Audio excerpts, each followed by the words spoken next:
WYPA Up Radio with MC8. Steele and Big James has taken over the radio station. Well, all right, y'all. All across the USC, Compton, Watts, Bay to LA. Pomona, California, from valley to valley, we represent that killer Cali.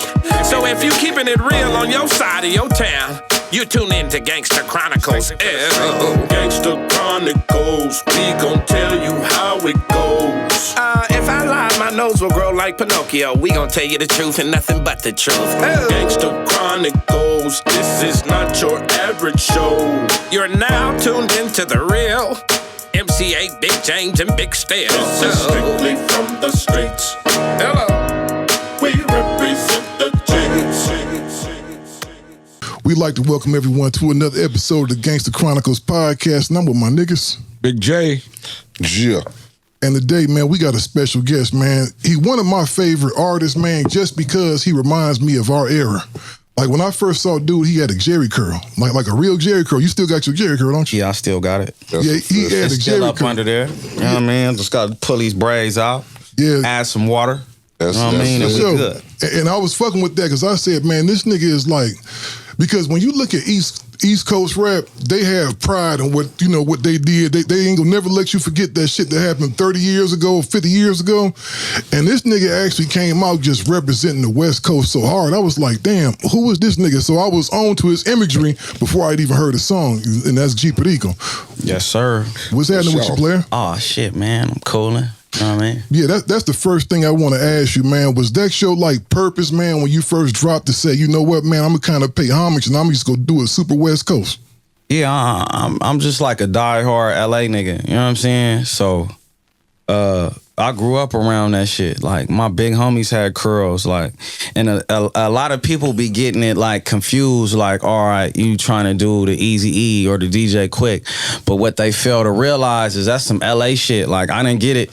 Them legends, with all due respect, but I didn't get it from them. I got it from niggas like my homie Lil Roach. You know what I'm saying? My homie Boney Rock had the curl. And I used to want to be like them. You know what I mean? So, Yeah, I didn't have no curl because niggas was rapping, and that was like hood shit. Right. Yeah. You know what I'm saying? And then it wasn't like when I was young, it was already out of style.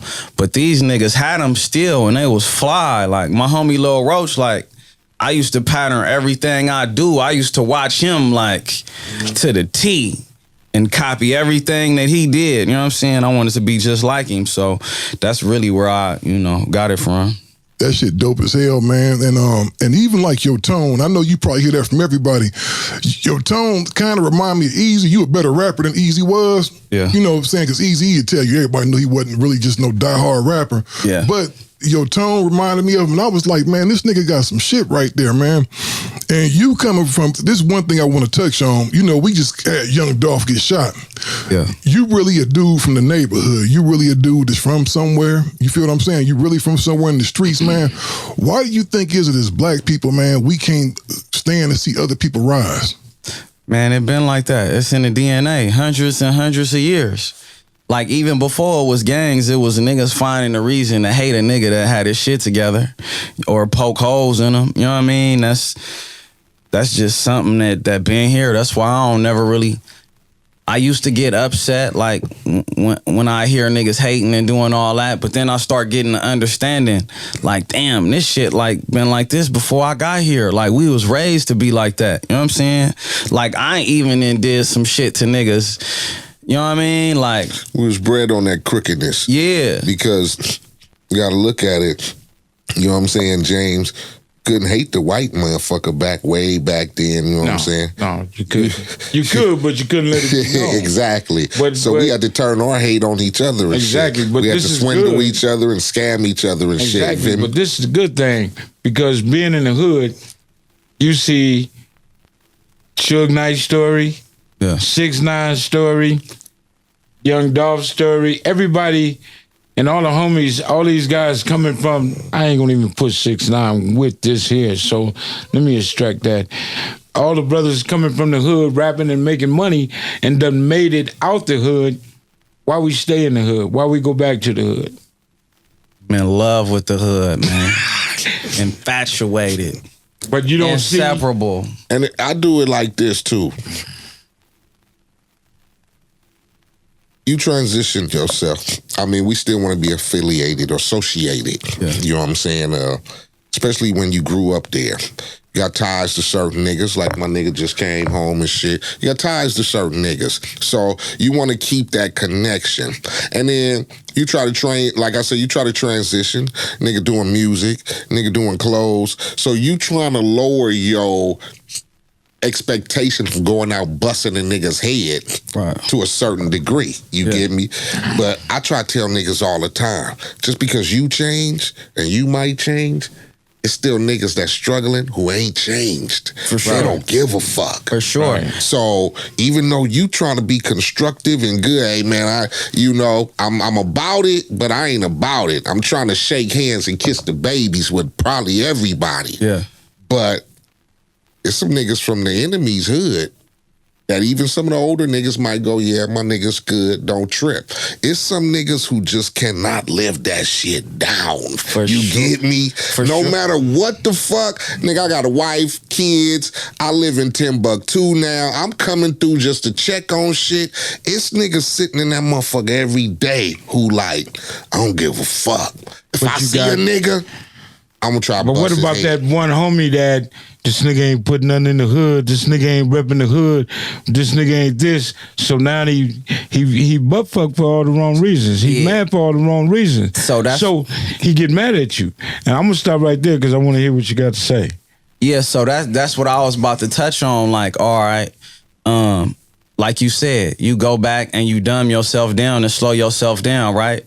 I did that for a few years, you know what I mean? Like, but with my intentions was like 100, like, and pure. Like, I want everybody, I'm coming back and I'm slowing my shit down because I want the niggas that I love to grow with me and move forward with me, right? But motherfuckers don't understand everything that it take in order to hit that growth spurt or move forward or even be able to recognize the opportunity and take advantage of it. You know what I'm saying? Niggas got the nigga mentality, you know what I mean? And like with me having the intentions of nigga everybody growing, everybody doing they shit and whatever they talent is, let's figure it out. You know what I'm saying? It don't gotta be music. You might be an executive. You might be whatever the fuck you could do, you know what I'm saying? And you could grow with this machine, but motherfuckers not realizing that, you know what I'm saying? And then it go back to the niggas developing hate because, all right, we got them in a mix and motherfuckers seeing me, my shit gonna work. Cause I'm on this shit. I'm thinking about it day and night. My life dedicated to this shit. You know what I mean? And motherfuckers don't realize sometimes that I'm really slowing myself down for y'all niggas. You know what I'm saying? And like, I done been in this situation where that shit turned into hate, but niggas don't want to admit it. You know what I'm saying? Right. Like, the words that come out, the actions that come out, and the shit that happens afterwards, my nigga, this is pure hate. You know what I'm saying? Yeah, 100%. But you can't be mad at nobody because, like I said, it been like that from the beginning of time. But, yeah, I just went through a scenario like that, and at this point in my life, like, man, I don't give a fuck how a nigga feel. You know what I'm saying? But my heart is so big, it won't allow me to be like, man, fuck all these niggas. You know what I'm saying? I ain't fucking with these niggas. But fuck these niggas. Like, I'm gonna tell you always this. Go back I don't and want try it to let you become or get victimized like the rest of these guys, getting cut down because niggas that want to hate. And, you know, that's what I used to say. If you gangbanging and you ain't got a gun, what the fuck you out here for? What you on this block for? That's like a doctor Everybody without the know what the fuck stethoscope. they supposed to be doing. Now, if you in the cut and you sitting here waiting on the homie, loyalty is a motherfucker. And most cats don't possess that. Yeah. You know what I'm saying? And when you rocking and rolling with your homeboys and you know he 100, that's who you feed. Yeah. You feed your 100. Yeah. The cats that just want to come and bump into you, let me get that 100. Can I get 100? You'll give it to him, but as soon as you say, I ain't got it on me right now. Fuck that nigga. Oh, fuck, there you go right there. So, Bitch ass nigga. this is what you got to pay attention to. You fuck with that nigga? There's a lot of us getting cut down out there because everything that I see in the music business since I've been fucking with Death Row is haterism. It's nothing positive coming out of it because once you make it, and if you stay away from the hood, you a clown ass nigga, or he wouldn't this anyway. For sure. If you in the hood and you're giving to the homies, oh, he only fucking with them enough, niggas. yeah. I ain't woo. Oh, that nigga ain't paying me where I can get out the hood. He ain't supposed to.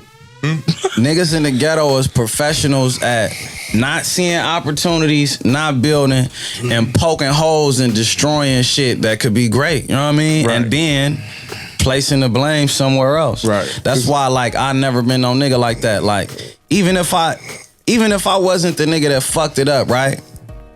I gotta take the blame because I allowed the nigga to be next to me. You get what I'm saying? So that's why a motherfucker always able to bounce back and grow and come back harder. Cause a nigga ain't wasting time pointing fingers, and that be the problem. Like, niggas poke holes to shit and blame niggas and destroy shit. You feel me? Finally get a chance to let the